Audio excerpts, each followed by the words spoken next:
And so, finally, after he was admiring the sign of elite access, Chris Rock finally comes over to the gate. He said, "Oh, y'all got elite access now." I said, "Yeah, we got elite access. How you doing?" I'm fine, because his wife and baby was already on board.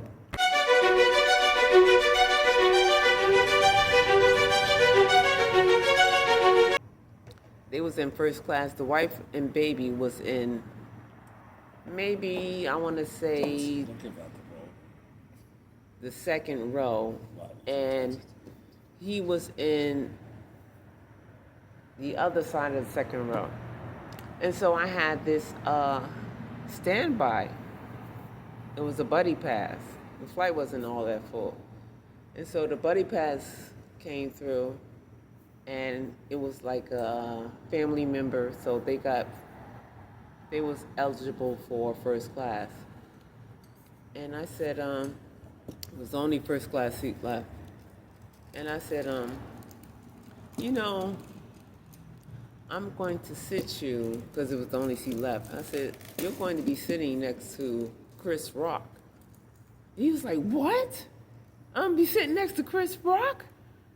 I said, yeah. I said, act accordingly. He said, I'm going to be sitting next to Chris Rock. I said, yes, act accordingly. Who was this guy? It was a family member. You could be eligible for first class.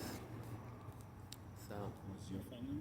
No, it was somebody else who works at the airline. Oh, okay, you got the ticket through a Yeah. family member. Okay. Yeah, somebody who works at the. Somebody who works at the airline. No, I'm saying, like, what was the passenger? He was black, white, Spanish. Oh, he was black. He was a black guy. Oh. He knew who Chris Rock was. Well, of course. You know? Yeah. So So he was like, what? I said, yes. I'm going to be sitting next to. He was like maybe 20 something. He was young. He was like. Real risky to me. Well, hey, if you're eligible for it, you're eligible for it, and nobody else is in line for it. It was. I told you, it was a basically empty flight. Nobody signed up for it, and hey, it was like, wow, I'm gonna be sitting next to Chris Rock. I said, act accordingly.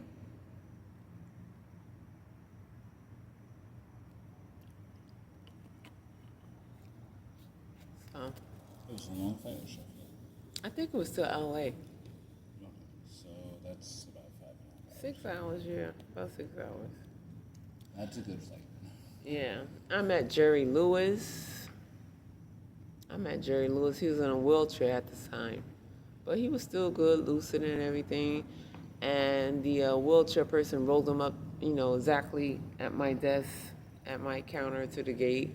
And we had a long conversation because I seen in the tabloids, oh, Jerry Lewis is ill, he's sick, and all this and stuff, and he's ready, he's out the door, and all this other crap. Stuff they put in the tabloids. And so when I seen the wheelchair person roll him up, I was concerned. I was like, Mr. Lewis, how you doing? He's like, yeah, I'm doing fine, I'm doing fine, everything's okay, and all this and stuff. And I couldn't believe I was talking to Jerry Lewis. I watched Jerry Lewis on TV, a lot, During my spare time, I watch Jerry Lewis all the time with his comedic movies and all this other stuff, comedy and all this other stuff. I love Jerry Lewis. I liked him a lot. And to actually be talking with him face to face, even though he's in a wheelchair, I was like amazed. I was like, wow, I'm talking to Jerry Lewis and just having a conversation and all this other stuff. And he's just right here. He's not sitting in the main waiting area. They just planted him right next to me. So, you make conversations, You were at the gate? Yeah, I'm always at the gate, yeah. You were at the counter? I was at the gate, at the counter, waiting for boarding, stuff like that. And, he's the first to go on because he's in a wheelchair. Mm-hmm. Wheelchair passengers always go on first. Mm-hmm. So, yeah. So I met a lot of celebrities. Who do you think was the nicest? Well, I had Jerry Lewis. Me and Jerry Lewis had a conversation. Really? James Brown. We had a conversation. Long Um, conversation. One nasty person was the guy from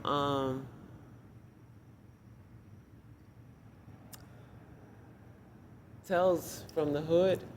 You remember him, Tales from the Hood?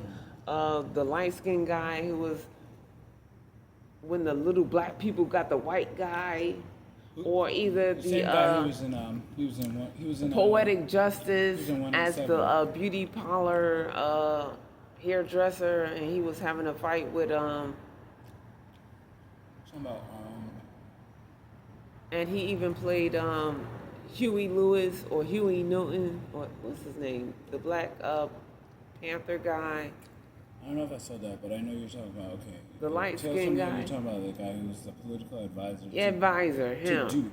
Oh, Duke him. met and Oh my goodness. Right, who was the racist guy who got eaten up by the Tales from the Hood. the little voodoo dolls. Yeah, and his the black he looked white, but he's black, and yeah, he was real nasty. He was nasty. And yeah, he was nasty because he missed his LA flight. Oh, so he was done. And he just, Was oh he my flamboyant? God. No, I wouldn't say that, no. He was just like, I did something wrong to him. Like, I caused him to miss his LA flight when he came late. He came late to the gate. But I caused him to miss his LA flight. I said, you know, sir, I'm so sorry. I can't help you at this time. You have to go to customer service. And he refused. There was nobody left in the waiting room. It was just me and him. It was just me and him. The plane was ready to push back, and I told him to go to the customer service center. Oh, they were ready to push back. Yeah, the plane Door was is closed. board. Everything. Yeah, I'm up here doing paperwork, filling out everything, typing everything up, and everything. door's And I told him, closed. look, you know, sir, I'm so sorry. You have to go to customer service. But the plane is still here. But sir, the jetway is pulled away. I cannot attach it. I'm sorry, and all this and that. You have to go to customer service for them to book you on the next flight.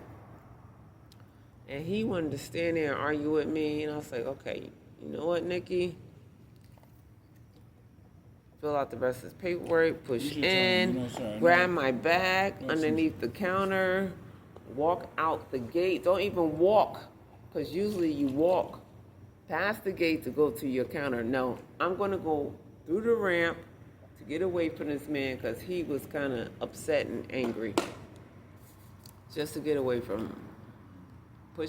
Put the code in, went through the ramp, up the other steps to go to my break room. Met Lauren Hill. She was mad too because she missed her flight.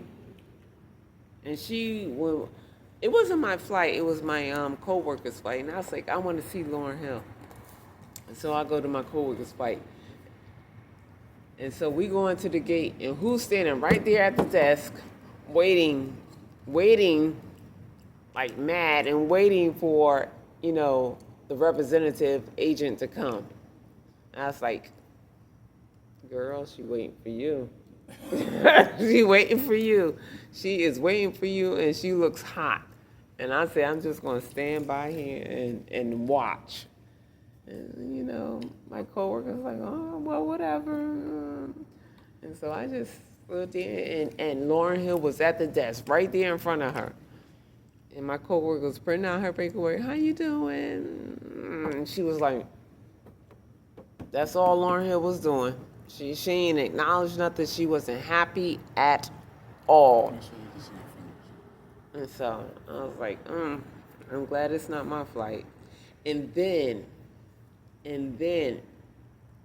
after the coworker checked her in and just asked her, please have a seat until we start the flight.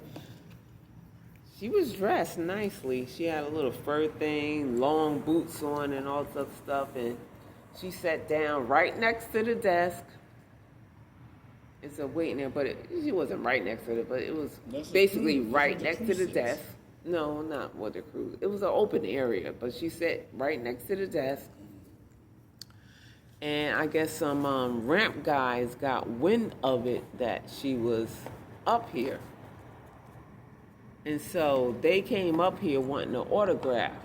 And we was trying to tell them, don't mess with her. Do not ask her any questions at all. She is livid. She is hot. Don't talk to her.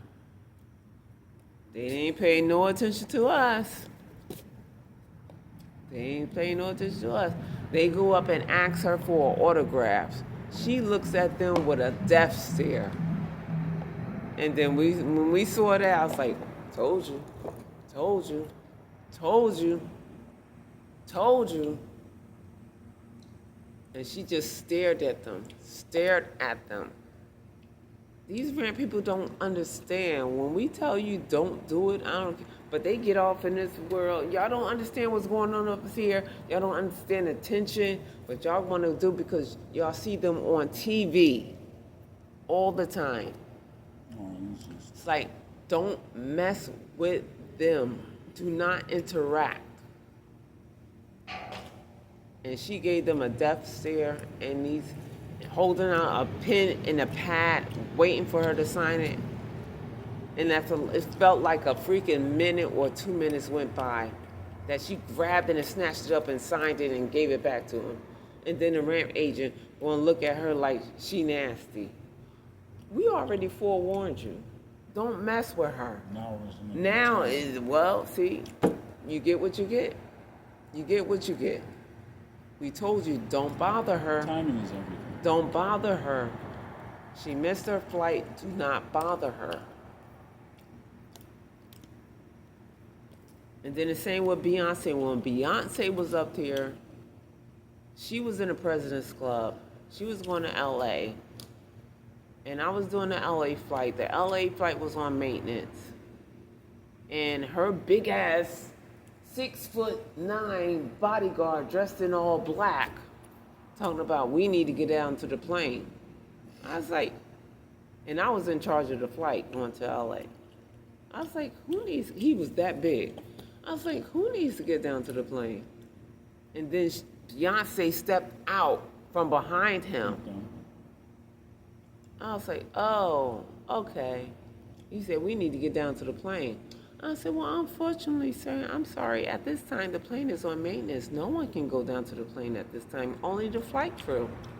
He said, well, we need to get down to the plane. We just came from the President's Club. Well, sir, you are more than likely to go back to the President's Club. I will gladly call them and let them know when we are ready to board this flight. But as of now, no one can go down to this plane at this time except for the flight crew and the mechanics. He said, well, I want to go down to this plane. We need to get on this plane. I said, I understand that, sir. I'm sorry, but this is for safety issues at this time. Unfortunately, no one can go down to the plane except for the captain and the crew and maintenance. I'm sorry. You're welcome to go back to the President's Club. We don't want to go back to the President's Club. Okay, well, you can have a seat out here if you don't want to go back to the President's Club. You know, huff and puff and all this other kind of nonsense. And so they sat out in the public area. Sure enough, what happens? The ramp crew got hold that Beyonce was sitting up in the freaking waiting area. Oh, swarms of ramp guys kept coming up, asking for autographs, all this and that. I was like, whatever is whatever. No, she took it all in stride. She had on blue jeans, I don't know, some beige jacket or whatever, you know, she was nice about all of it. She came through, Beyonce came through all the time, Newark Airport. She came through all the time, so she it was no big deal, But, she was nice about it. It was no screaming, no hollering, no fussing and all that other stuff, so. Queen Latifah came by. She was nice, too. I brought her on one of my flights, too. She was nice. I never really spoke to her, but, she was nice. Man, it was actress. Time for you to speak to her? Just her mannerisms? I think somebody else was boarding, and she just smiled at us, gave her a ticket, and she just walked down. That's what's up. And I think I went on the plane. She was sitting next to somebody. I don't know if they was with her, but, it was nice. But then there was this one actress. I can't remember her name. but it's the actress I like. And What was she in? I was working at Express at the time when they moved it to Terminal A. What movies was she in? Dad.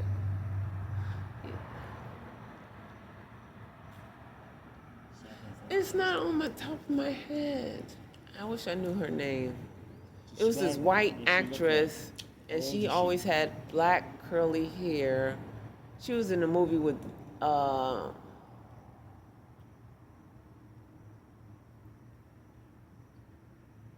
Drew Barrymore, and they were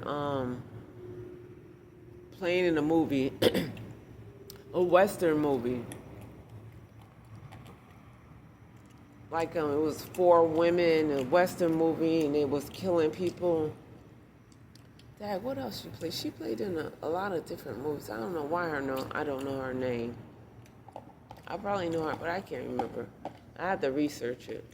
You gotta remember, you can't use this whole section. I have to search her name out. But anyway, I'm going to go on with it because What I else could has search she it been out in? and What just. else has she been in? She young, old, young, Was she in Groundhog's Day? You don't know that movie. Groundhog's Day. She had black wavy What is hair. something she's been in that's major? Wow. But anyway, I just can't remember. There's maybe just a good name. I met her, and she was like a kind of a stickler for the rules. I don't know. She just Who's it? something that the actress I was talking about.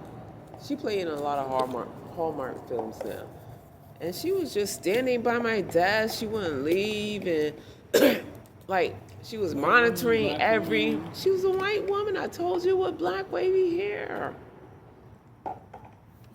That's And she just stood by my desk like she was a monitor of every passenger that comes up to make sure everything was fair. I don't know. It was just weird. The chick from Cheers? No, it's just, if I could find it, I would find it and put it in there. She was just, I was like, well, is she going to sit down ever? And I don't want to be rude to her, but I was like, you know what, miss? I guess some space. You can't be up in everybody's business in their flight. You gotta have to sit down. You can't monitor everything. But that's the type of person she was. She just stood at the daggone ticket counter like Right now that she can understand what she's saying anyway. she's enforcing the rules. It was weird. But You know anyway. what used to drive me crazy sometimes? I used to see pilots or captains jump behind and get on you guys' monitors. What the hell is he doing? Mm-hmm. Because a lot of them said they came from, well, they knew the ticket counter or something, I don't know, or their wife or something. It was weird, great crap. Yeah, No, I got that a lot. Someone to ask gate agents to show them a little something. Yeah, and they took it, to the extreme too far. Yeah, we got that I a used to see lot. that a lot in Europe. We got a lot. What the hell? Yeah, and I met Should they maybe just be seating themselves or just manipulating the system to? I don't know, but a lot of them had the codes where they can log into the computer and look and see what's going on. In terms of priority and gym seating. All that, a whole bunch of stuff. And I just let them run with it. Whatever y'all doing, whatever. As long as you had a badge, it's just like, look, ain't nothing I can tell you. If you got a badge, you can do whatever you want to do. That's all I thought. And then I met, what's his name? That I wrapped up in you. 'Cause you know that I'm still in love. How can I forget? So much in love with you. Yeah. Oh, you said about Al Green. Al Green. Al Green was there too. Man, Al Green. Yeah, Al Green and He's by himself.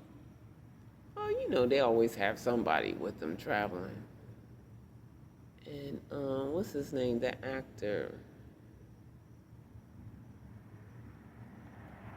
Ty, you just meet so many people you forget their names. Who you playing?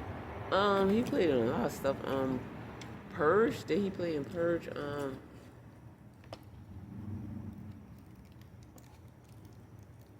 Alive. He played in Alive. What else he played in? This is a white actor.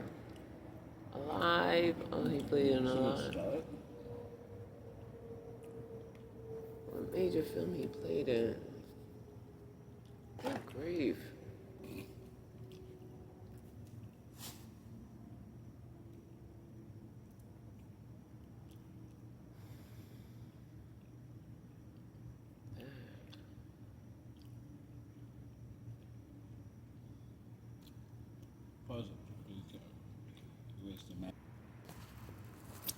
Yeah. Ethan Hawke, I met him. That was in Express. My Ford broke up. Ethan Hawke. He was the weirdest one. He was nice. He was real nice. And he talked to everybody. People knew who he was, and he was just talking to people. He was the weirdest of you. The weirdest? Yeah, freakiest. I never. No, I don't think I ever met anybody like that. I met Tay Diggs. He came and asked me for my pen. I was like, the pen, let me tell you something. When you're working at the airline, your pen is gold. You don't want to lend out your pen at all to anyone because they will take it away. You need your pen at all times. You need that pen. And at that time, he asked me for my pen. This is Tay Diggs. And I was hesitant to give it to him because I was like, people walk off with your pens. You need your pen. You don't have multiple pens at times. And I was like, Mr. Diggs, you can use my pen right here in front of me because that's the only pen I have and I need my pen. And I think it was some type of festival. I don't know, some soul festival because it was Tay Diggs. They was on a cart. It was Tay Diggs. It was Erykah Badu. She was sitting on the cart. Yeah, it was. But she didn't get off the cart. But I seen her. It was Tay Diggs, and he came up and asked me. Different gates and flights. I think they was going to New Orleans. I don't know what it was. They was going somewhere. It was some kind of soul food, soul festival. I don't know. And they was together, her, Tay Diggs, and I don't know, somebody else. I can't remember.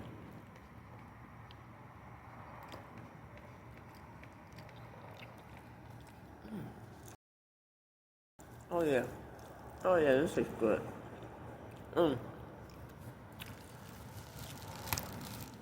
Okay, so this is the macaroni and cheese with mushrooms and jalapeno tuna fish. Excellent. Excellent. Excellent. Oh man. Yeah, I had a great time working at the airline. Mushroom, jalapeno cheese, tuna fish, macaroni and cheese.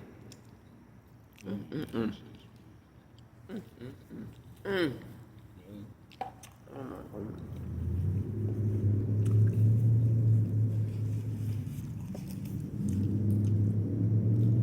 Yeah. Well, those were the ones I met that I can remember. Right now, meeting. Oh wow, this is good. Pasta with tuna fish is really good, yo.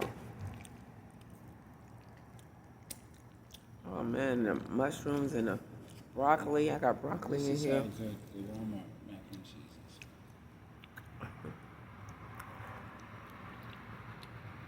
The Walmart mac and cheese. I'm going to show you his empty bowl. It's really good too. I combine that with the regular Stouffer. I wanted some broccoli, so I had this. Mac and cheese in the world. best mac and cheese that I've ever tasted. I had this in Stouffer mac and cheese with broccoli. I added mushrooms and jalapeno, generic, the generic one, the Walmart one, Doesn't jalapeno taste tuna extra fish. right there. It's excellent. This is so good. It has this tangy aftertaste. It's crack. That's nice to see. Look, I got more airline stories to tell you. It's late at night. I'm tired. I'm gonna talk to you guys later. Be blessed.